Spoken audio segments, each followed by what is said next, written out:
बुल्ले शाह बूढ़ा हो गया, पूरी जिंदगी सत्संग किए, बड़ी बाणी बड़े गाए, अब भी उनकी कव्वालियां गाते हैं लोग। गांव गांव जाया करता सत्संग करने के लिए, बाणी गाया करते, मंत्र मुग्ध हो जाते थे लोग। वृद्ध अवस्था होगी, खाट में बैठा है, हाथ धोने के लिए एक बर्तन रखते थे, उसको कूजा बोलते थे। कूजा अपने मिट्टी के बर्तन को बोलते हैं। उसमें पानी रखते थे और उसको नमाज पढ़ने से पहले क्या करते थे, ये अपने हाथों को धोते हैं। वजू करने से पहले वजू करते हैं, पानी लेके कूजे से हाथों को धो के और फिर नमाज पढ़ते हैं। चाहे पानी थोड़ा ही यूं लगा लो, लेकिन उसका समझो कि हो गए साफ। तो एक वक्त आया कि बुढ़ापे की उम्र होगी, कहीं चल फिर नहीं सकता, खाट में से उठता है, बैठे बैठे सोचना पड़ता है कि कूजा कैसे उठाऊंगा। कहता है कि जिन टांगों ने बड़ी बड़ी पहाड़ियों को लांघा, बड़े बड़े देश विदेश घूमे, बड़ी यात्राएं की, आज उन पैरों ने जवाब दे दिया कि मैं अपना कूजा उठाने लायक भी नहीं रहा। तो अगर वो बुढ़ापे में इंसान की यह हालत हो जाती है तो वो सहारा देखता है, और उस वक्त में तुम उनको सख्त नज़र से देखते, उनकी मदद नहीं करते, उनकी सेवा नहीं करते, उनसे प्यार नहीं करते, तो तुम कौन से परमात्मा को मानते हो, कहाँ की पूजा करते हो, किस गुरु के पास जाते हो। मेरे पास तो ऐसा इंसान आता है तो बेशक सोच लेना उनका कोई भला नहीं होगा। हमारी शिक्षा यह है कि अपने माँ बाप, बूढ़े बुजुर्ग, सास ससुर की सेवा करो। बेशक एक दिन हमारे पास ना हो, बेशक मंदिर मस्जिद ना जाओ, बेशक नाम ना जपो, अगर तुम्हारा कल्याण नहीं हो तो फिर आके दोष मुझे देना, मैं मानूंगा, मैं आपका गुनहगार बनूंगा। सबसे बड़े देवी देवता वही हैं, यही पूजा है, उनमें भी परमात्मा है, कण कण में जिसको मानते हो उनमें बैठा हुआ है।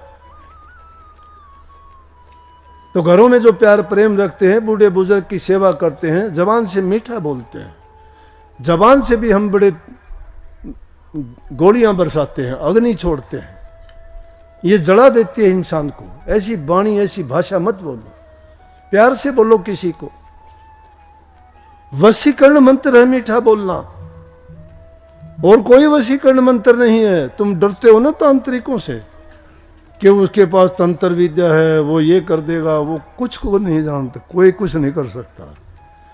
तंत्र तुम्हारा ये है और इसकी तंत्र विद्या ये है, जो भी काम तुम एकाग्र होकर करोगे वो शक्ति तुम में आ जाएगी। अगर आंखों की शक्ति चाहते हो तो आंखें बंद करके तुम गुरु के रूप में अपनी दृष्टि को जमाया करो। अगर वाक्य सिद्धि चाहते हो तुम नाम का सुमन किया करो। अगर तुम संकल्प की सिद्धि चाहते हो तो ध्यान लगाया करो। सुमन, भजन और ध्यान, ये तीनों चीजें आपको ऐसा बना देंगे कि जबान से बोलोगे वही काम हो जाएगा।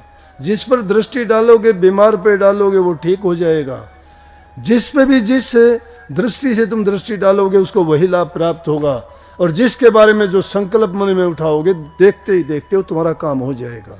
जबान से किसी को आशीर्वाद दोगे उसके सारे काम सिद्ध हो जाएंगे, लेकिन किसी पर अगर कोप भरी दृष्टि होगी तो उसका नुकसान भी कर दोगे। लेकिन ऐसा नहीं करना। संत मत की शिक्षा ये है कि परहित के कारण सारे काम करो। दूसरे को सुख देते हो तुम्हें सुख मिलेगा, दूसरे को प्यार देते हो तुम्हें प्यार मिलेगा। प्रकृति का नियम है। अच्छे काम करने से आदमी को अच्छा नतीजा, अच्छा परिणाम मिलता है। तो कभी भी किसी के ना बुरा सोचो, ना बुरा करो, ना बुरा देखो। ये जिंदगी सफल है आपकी। ये 3 सूत्र हैं जिंदगी के। बुरा मत देखो, बुरा मत सुनो और बुरा मत कहो। और तीनों संत मत के ये स्तंभ हैं। जो आंखों को बंद करके गुरु रूप में दृष्टि जमाता है उसका ध्यान लगता है। कानों को बंद करके जो बाहर की धुन आवाज़ों को छोड़ के जो शब्द धुन को सुनना चाहता है तो उसकी वो इच्छा पूरी होती है। और उसी को सुन के मन को समझाया जा सकता है। स्वामी जी महाराज का शब्द, धुन सुनकर मन समझाई। और जबान से अगर तुम अच्छा बनना चाहते हो तो इस जबान को जितना मतलब हो, जितनी जरूरत हो उतना बोलो। ज़्यादा किसी चीज़ का भी अच्छा नहीं होता, लेकिन संगति इंसान की अच्छी होनी चाहिए। इसीलिए सत्संग की महिमा है। सत्संग में सतगुरु का संग होता है। सतगुरु का संग हर प्रकार से आपको सच्चाई की ओर लेके जाएगा। आपका मन भी सच्चा, जीवन भी सच्चा, कर्म भी सच्चा, धर्म भी सच्चा और तुम्हारा जीवन भी सच्चा। ये सारी चीज़ें सच हो जाएंगी तो सच अखंड के आप हकदार हो जाओगे, सचखंड का वीजा मिलेगा आपको। लेकिन सत्य का मार्ग नहीं अपनाता है, वो झूठ कपट बेईमान ठग लोगों में बैठ जाता है, उसकी बुद्धि को हर लेते हैं और वो काल के रास्ते पे चल पड़ता है, सारे उल्ट काम होंगे, कोई उसका अच्छा काम नहीं हो सकता। हमेशा उसकी नीयत बुरे काम में रहेगी, वो किसी की अच्छाई नहीं देख सकता, उसकी दृष्टि में दोष देखना हो जाएगा। कभी भी किसी के दोष ना देखो। तुम्हारा कोई बुरा करता है, बुरा मत माने दो, उसको करने दो, कुछ दिन में तुम देखोगे तुम्हारा नहीं उसका बुरा हो गया। क्यों? आपने उसको मंजूर ही नहीं किया। बुराई देखो तो खुद की देखा करो। महापुरुषों ने कहा कि बुरा जो देखण मैं चला तो बुरा न मिले कोई, जो तन खोजू अपना तो मुझसे बुरा ना कोई। बुराई देखते हो अपनी देख लिया करो, इन बातों में क्या मिलेगा। ये भी उसके पास स्कूटर है, मोटरसाइकिल है, वो आजकल हवा में बात करता है, ये क्या मिलेगा। तुम अपनी, तुझे पराई क्या पड़ी, अपनी आप नमेड़ दूसरों को देख के मत जड़ा करो। मक्खी की तरह भिन्न भिन्न ना किया करो, चुन चुन के अच्छी बातों को अपनाया करो, अच्छे गुण आप में ले आओ, बुराइयों को एक एक करके त्यागते चलो। जबान की सच्चाई इंसान को संवार देती है, संग सुधारता है। अगर कहोगे कि कोई दुष्ट आदमी पीछे ही पड़ जाए तो ये मानता हूं दुष्ट आदमी दुष्टता नहीं छोड़ेगा, कितने ही समझा लो, क्योंकि उसके कर्म में होता है ये शामिल, और ऐसे वो अच्छी योनि से आए हुए जीव नहीं होते। जब एक दुष्ट आदमी अपनी दुष्टता नहीं छोड़ता तो आप अपना अच्छापन क्यों छोड़ते हो? जब एक दुष्ट आदमी दुष्टता करता है, तुम भी अच्छापन ना छोड़ा करो, उसको करने दीजिए। दो चीजों को उल्ट के जवाब नहीं देना चाहिए। गई कहते को कह जान दे, गुरु की सीख तू ले। गुरु की सीख, गुरु की शिक्षा, गुरु का उपदेश। कहते को कह जान दो, तुम्हें कोई कह जाए ना, कह देने दो उसको। हाँ बोल, जो कहता है उसको हंस के टालो, कि उसको बोलने दीजिए। कहते कबीर साहब कहते, मैं नहीं कहता, कहते को कह जान दे, गुरु की सीख तू ले। साकेत जन और कुकरा, इनको मुड़ जवाब ना दे। कुत्ते ने और दुष्ट आदमी को जवाब उल्टा दिए फंसे। कुत्ते ने उल्टा जवाब दोगे, दूना भो भो करेगा, पीछे लग लेगा, समझ गए। लेकिन और दुष्ट आदमी को कर दोगे तो तुम्हें हजार तरह तंग करेगा वो। इसलिए अच्छी बात यह है कि संतों ने कही कि बोलन नालों चुप चंगेरा, चुप भी सो पर्दा। शाह मंसूर ने एक सच आख्या ओ सोड़ी ते चढ़दा। सच बोला मंसूर ने, सोड़ी ऊपर चढ़ा दिया। इससे अच्छा एक है चुप सो सुख। चुप रखो, उसने कहने की जरूरत ही नहीं है, उसका भार उसी पर छोड़ दो, उसके नीचे दब के खुद ही उसका इलाज हो जाएगा। तुम मुड़ के जवाब ना दो, अगर दोगे तो कबीर साहब कहते आवत गाली एक है तो उल्टत हो तो अनेक। कहें कबीर ना उल्टी हुआ एक की एक। अगर उल्टोगे तो घनी गाली बन जाएंगी, वो ना उल्टोगे तो एक की एक रहेगी, कुछ नहीं। महात्मा बुद्ध से एक ने सवाल किया, कहने लगे जी मैं भिक्षा लेने, भिक्षुक था, भिक्षा लेने जाता हूँ, लोग कोई कहता है तू हट्टा कट्टा है, कमा के नहीं खाता, भीख मांगता है, ये करता है वो करता है, बहुत उल्टे सीधे करते हैं। तो कोई और भी बुरा भला कहता है, कोई गालियाँ भी दे देता है। महात्मा बुद्ध हंसे, बोले बहुत आसान बात है। बोला जी कैसे? बोला कि तुम जब जाते हो तुम्हें कोई उल्टा सीधा बोलता है, तुम्हें भीख देने के लिए आता है और तुम झोली फैला के भीख ले लेते हो, वो होगी ना तुम्हारी होगी। हाँ, अगर कोई तुम्हें भीख देने के लिए आता है और तुम वो भीख नहीं लोगे तो वो कहाँ जाएगी? बोले जी वो तो उल्टी उसी के पास जाएगी। तो अगर कोई गालियां देता है तो गालियां लिया ना करो, उल्टी उसी को लग जाएंगी। क्यों स्वीकार करते हो? थोड़ा धैर्य रख के देखो।